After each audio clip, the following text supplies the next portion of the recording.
This video was made possible by Squarespace. Head to squarespace.com/HAI for a free trial, and when you're ready to launch, use the offer code HAI to save 10% off your first purchase of a website or domain. Welcome to the all-time least popular episode of Half as Interesting. So say you want to make an emoji, a new one. I don't, but I wanted to make a video, so I talked to a guy. My name is Jeremy Burge. I'm the founder of Emojipedia and the vice chair of the Unicode Emoji subcommittee. Jeremy's Wikipedia page says he's a widely regarded expert on emojis, while my Wikipedia page says nothing, since I don't have one, so I guess he's cooler than me. Being an emoji expert means you know things like the ruffle emoji rising every year, so that's the laughing, crying one on its side. That's on the up. Just like all fun technologies, emojis originated in Japan. But originally, they only worked on one type of phone and one type of phone network.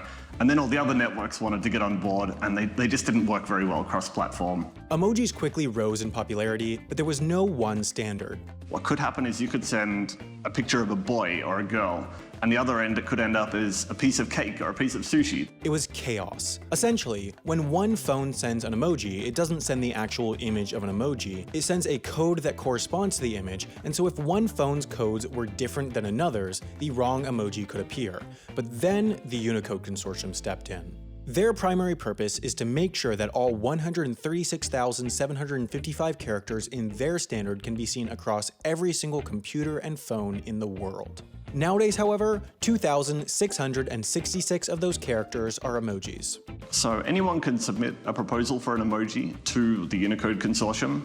We've got a bunch of criteria to make sure that it's going to meet the minimum bar as such, that you want to prove that, to start with, that it doesn't already exist. In addition, in a submission, you have to prove that the proposed emoji will be frequently used, is a distinct image that can be identified at the small size, is needed to fill a gap in the emoji alphabet, is frequently requested, and is able to be shown visually.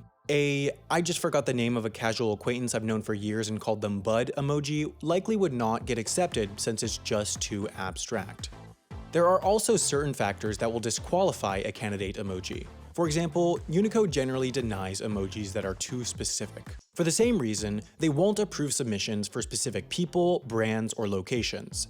There are, though, actually some existing emojis that violate this rule, since some emojis make it in only because they existed pre-Unicode. For example, this emoji exists of a statue outside Shibuya Station in Tokyo, even though an emoji of such a specific location would never be approved nowadays. All those different criteria are addressed and compiled into a submission report by whoever is proposing the emoji, and then this is sent to Unicode. That's where Jeremy gets involved. I'm the vice chair of the subcommittee, which sounds more exciting than it is, to be honest. It's mostly an initial vetting of proposals that come in to make sure that they're in good order before they get taken to the real decision makers, which is the technical committee meeting. Essentially, the emoji subcommittee just decides whether a submission fulfills the criteria. Once it's approved that it at least meets the minimum criteria, it goes to what's called the Unicode Technical Committee. And each company that's involved with emojis, such as Apple or Google or Microsoft, they get a vote. And if there's anything that If a decision needs to be made, they can each vote individually for an emoji or any text character to be approved. The majority of the committee's time is actually spent on non-emoji matters, making decisions about how other characters should be encoded, but with how frequently these emojis are used, these are very important decisions. Still today, though, each company designs how emojis should look for their respective devices. Emojis are supposed to more or less look the same across platforms, but sometimes they don't. There was an emoji, the eye roll emoji, that's meant to be sort of, but for whatever reason on Samsung phones, it looked really happy. So a Samsung user would send you what they thought was a happy face, and they'd say, hey, you want to catch up later on?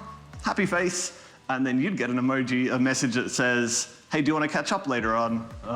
In an ideal world, the standardization of emojis would extend to their actual design, but right now that's impossible since emojis are copyrighted by their respective designers. That also means that pretty much every single piece of emoji clothing or merchandise you've ever seen was illegal, including the shirt that Jeremy was wearing during this interview.